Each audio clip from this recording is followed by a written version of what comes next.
Yusef Salaam, one of the exonerated Central Park Five, is all but assured of a seat. All but assured of a seat on the New York City Council after being confirmed as the winner of a Democratic primary. An improbable feat for a political novice who was wrongly accused, convicted, and imprisoned as a teenager for the rape and beating of a jogger in Central Park. Additional votes released on Wednesday showed Salaam as the clear winner of the primary to represent Central Harlem, which took place last week. Quote, "I am here because Harlem, you believed in me," he said in his victory speech. Salaam, now 49, and four of the Black and Latino teens became known as the Central Park Five after their arrest in 1985 over the headline-grabbing rape of a white jogger, one of the most notorious and racially fraught crimes in New York history. Salaam served nearly 7 years in prison before the group was exonerated through DNA evidence. He has now prevailed. Over two veterans, New York Assembly members Inez Dickens, 73, and Al Taylor, 65. The incumbent, the Democratic Socialist Kristen Richardson Jordan, dropped out of the race in May but remained on the ballot. Salaam declared victory in his vote tally barely exceeding 50%, though an unknown number of absentee ballots were yet to be counted, but his lead over Dickens seemed insurmountable, and she and Taylor conceded. While all three candidates focused on promoting affordable housing, controlling gentrification, and easing poverty, Salaam capitalized on his celebrity in neighborhoods that consider the Central Park Five to be living symbols of the injustices faced by the Black and Latino residents who make up about 3/4 of the district's population.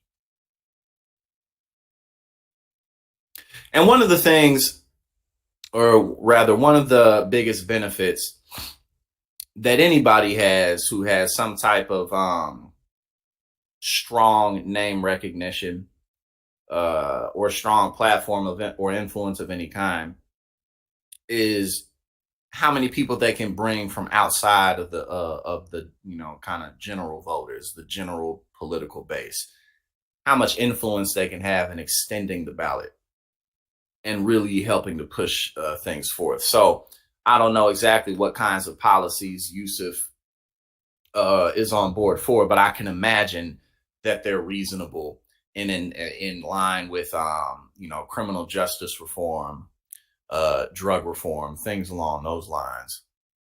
And if he has even just a decent first go, then he'll be able to stay in that position and, obviously get in higher positions as well. Because what did it say? He's 49 now?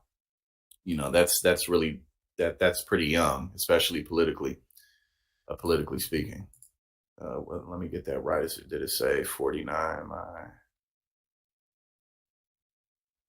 Yes, 49. He's 49 years old now. But yeah, he'll likely be able to, get in a position to be, in the House or the Senate or something like that. So we'll definitely keep our eyes on everything.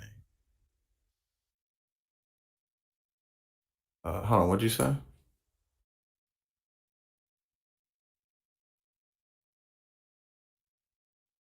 All right, here we go. Let's continue.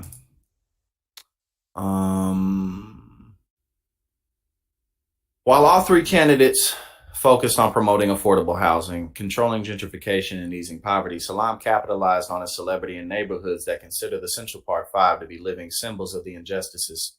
Okay, I just read that actually, but still, that kind of focuses in on too. So yeah, he'll be able to. He good.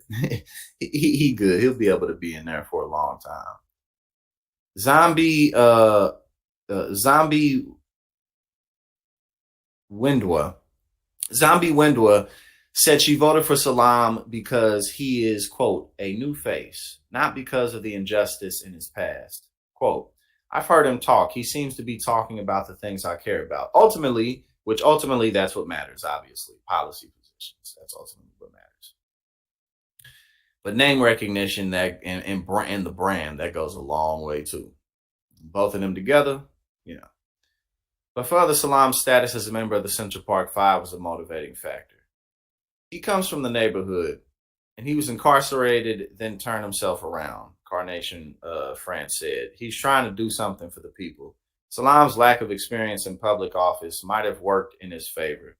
According to Amani Wells Onioa, a partner at Soul Strategies, which worked on Salaam's behalf, quote, in a time like this, when people are looking for a hero, they're looking for somebody who can relate to them. Wells Onaya said.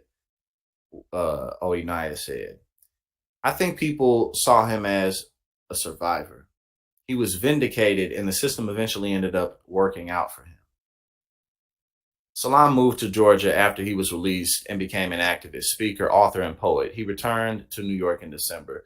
He was 15 when he was arrested with Antron McCrae, Kevin Richardson, Raymond Santana, and Corey Wise, who served between 5 and 12 years in prison before prosecutors agreed to re-examine the case. DNA evidence and a confession linked a serial rapist and murderer to the attack, but he was not prosecuted as too much time had passed. The convictions were vacated in 2002, and the city agreed to pay the exonerated men a combined $41 million.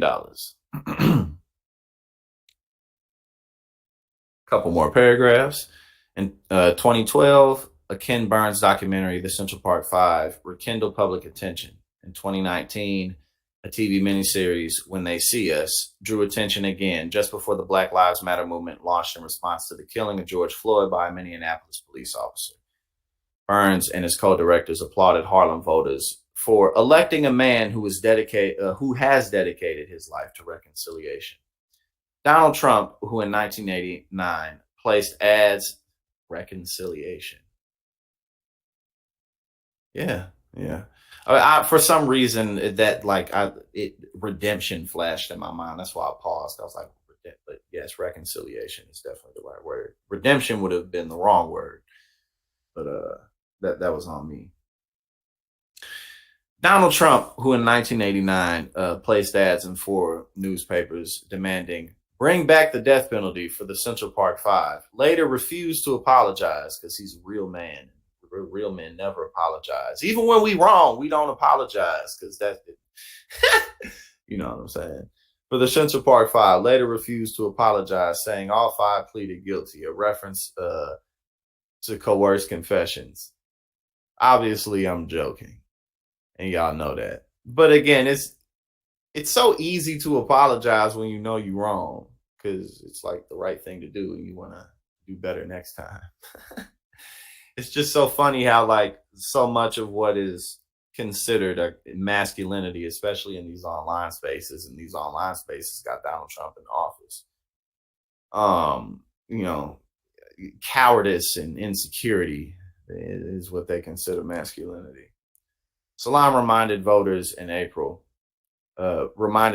of that in April, putting out his own full-page ad headline, Bring Back Justice and Fairness, in response to one of Trump's own indictments.